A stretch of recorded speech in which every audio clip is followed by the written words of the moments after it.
Here's my plan for FC25. First up, we've got the Ultimate Team reviews. Recently I did a video where I talked about 6 rules we were bringing in and people thought I was being a bit fussy, so we're going to get rid of some of them.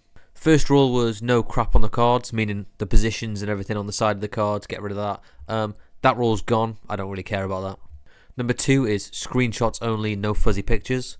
That rule's got to stay because I at one point, at like the height of it, when we were getting like 100,000 views per video, when we started doing ones with like fuzzy pictures, it dropped down to like 500, so I just can't do that. If no one's watching them, what's the point? Rule number 3 was no sideways pictures. We're going to get rid of that rule, it doesn't matter. If everyone's doing screenshots, they're not probably going to be sideways anyway. Next up is no loan cards. I brought that rule in because I thought it might piss people off if I started rating load cards, but people got pissed off because we did too many rules, so I'm going to leave it up to you. If you go onto the Reddit page, I put a poll and you can decide whether or not we do loan cards. Next up is the evolution rule. That's going to stay. I'm happy to do evolutions, but if you could just put the name of the player and maybe the name of the evolution in the title, that would be quite helpful. It doesn't matter too much if you're doing like De Bruyne or Bruno Fernandes, but when you start doing sort of silver players and common gold players, it would be helpful. Next up was the position rule. Now this one I'm going to use examples to show. So it was, if you look at this, in teams where there was like maybe 4 players that could each play in multiple positions, which position should we rate them for? So for me, it seemed like there were 3 options. The first one is I can try and figure out for every single team what formation would get them the max amount of points for each person.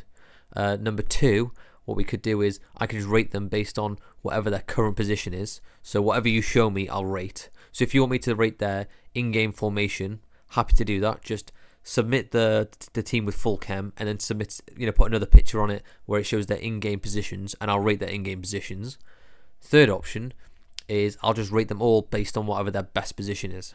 The first option of me trying to figure out which team, which formation will be best, I'm not going to do that because doing it once doesn't take too much time. But when people are submitting like 50 a night, it builds up so much, and I don't really want to put myself in the position where I'm the one deciding, because then I could end up getting it wrong and pissing people off. So that leaves us 2 options. Either I'll rate whatever you show me, you submit it, and I'll rate whatever you show me, or I can rate based on just do everyone on their best positions. So in this example of 4 centre backs at the back, where all their best positions is probably centre back, I could do it one way where I rate the 2 centre backs and the fullbacks and fullbacks, or we can rate them all on their best positions, in which case we'll be rating this team with 4 centre backs. Same again for this example where we've got sort of 4 strikers that can also play in different positions. Either I can rate them all based on what positions you've shown me, what positions they're in, or I can rate them all as strikers because they're all best as strikers. So I'm going to leave that up to you. If you go onto the Reddit page, there's a poll on there and I'll go with whatever you decide. Now we're going to go on to some newer rules. I'm thinking of introducing just all first-owned player teams. A lot of people have said this throughout the year that that they bought a lot of their players and people got upset about it. So I put a poll on the Reddit page. You can decide, should we rate just teams that are bought or should it just be first-owned teams? Another idea I've had is the most upvoted team of that week on Reddit. I'll rate that on like a Sunday or something. So that way you don't necessarily have to have the best team, or it's not down to what I think is the best. Everyone can sort of vote on it. So I've put a poll on the Reddit page so you can decide, and I'll go with whatever you say. Another idea that was floated was the idea of only doing pictures that have come from the companion app, because people were complaining about the visual glitch, and I don't know, apparently if you do it on the companion app that makes it less likely. I don't know what everyone thinks of that idea. Either way, I put it on the Reddit page so you can decide. I'll go with whatever you want. Another idea, do we rate the bench? People seem to submit the bench quite a lot, so are we just sticking to just rating the first 11, or do you want to expand that to rate the bench as well? I put a poll on the Reddit page, you can decide, we'll go with whatever you say. I've also had an idea about verifying at the end of each month whichever team is at the top of the leaderboard. Like, I can add them on EA, and then if I can, in Ultimate Team, I can go and have a look at their team and make sure they have got the players they say they have. I don't know if people think that's a good idea or not. Another idea I've had is putting out a monetary prize each month for whoever's at the top of the leaderboard. I don't know what that would be. Maybe that'd be like a tenner or a tenner's worth of FIFA points. Don't know if people think that's a good idea or not. Now I'm quickly going to go over some old rules. People wondered, like, when we rate out of 10, why don't we ever get to a full 10?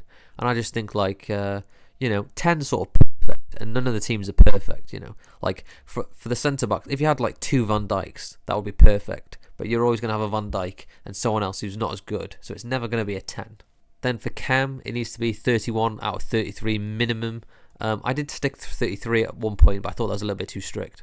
The reviews are going to start again on the 20th, because that's when the early edition comes out of FIFA 25. And so right now the Reddit is blocked, so you can't post on it, but I will change that on the 20th, and the first review should be on the 21st. Throughout the year, a lot of people have been asking about having a Discord or an Insta, because a lot of people don't have Reddit, so I think I am going to be setting up one of them, and I'll put a link into the bio when it happens. Also, nothing is set in stone. You know, I'm very open to ideas. If people think we can do things differently, just comment, and I'm willing to listen. Now we've got some other game modes. I'm going to go through the next sort of 3 or 4 very quickly. Player picks, everything's going to stay the same. I am floating the idea of maybe like open up other people's packs and maybe paying in order to do it. You know, we can screen share. I don't know if that's a good idea or not. It really would depend on how much it would cost. So if anyone would be interested in doing that, just send me a message and let me know like what would it cost to do it. Same goes for packs. The pack opening, they're going to stay the same. Maybe I'll open, if people are into it, other people's packs and give you some money in exchange. Don't know if that's a good idea. The reviews of my personal team, that's going to stay the same. The Manchester United past and present team, I had people comment saying that I should remove females from the team, so I did that. But then I had people comment saying that I shouldn't remove them from the team because it was misogynistic and the women should be in there. So I put a poll on the Reddit page. I'm going to let you decide, and I'll just go with whatever you say. Next up is manager career mode. I'm going to start doing that as a video type, but the difference is I'm going to let you make sort of the major decisions. So we're going to put polls on the Reddit page, and you'll dictate like the big choices. So the way I want to do it is I want to do it so that we're following the calendar all year round. So like when we get to, you know, December, in game mode we'll be in December, so we're doing 1 week at a time. However, I'm pretty sure we're going to be starting FIFA ahead of when the game starts, doesn't it? So I did think of like just skipping ahead the first few weeks so that we start in line.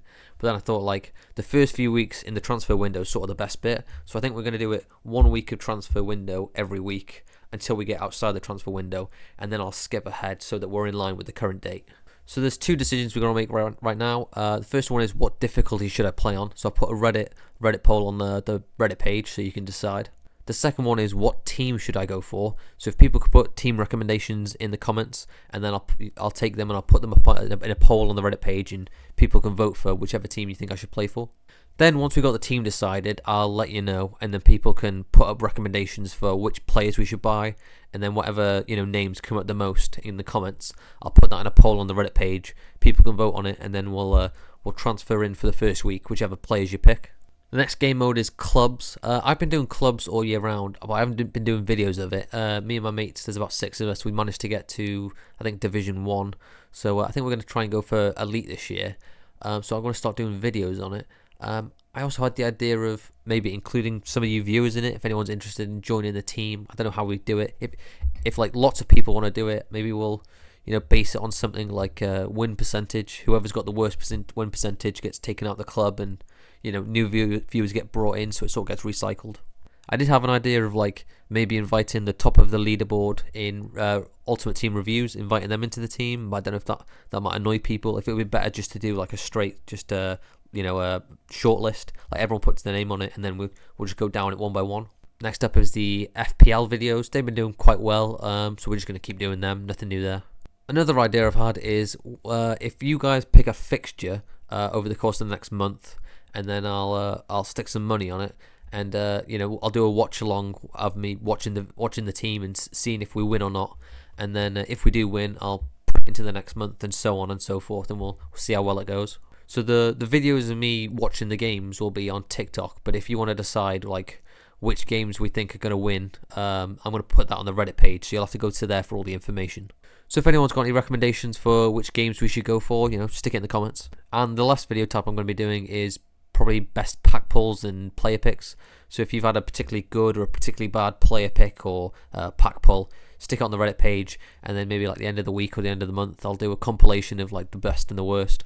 And one last thing, I've been considering doing streaming, but I'm not sure which sort of video type to go for. So I put recommendations on the as a poll on the Reddit page, so you can go on there and vote.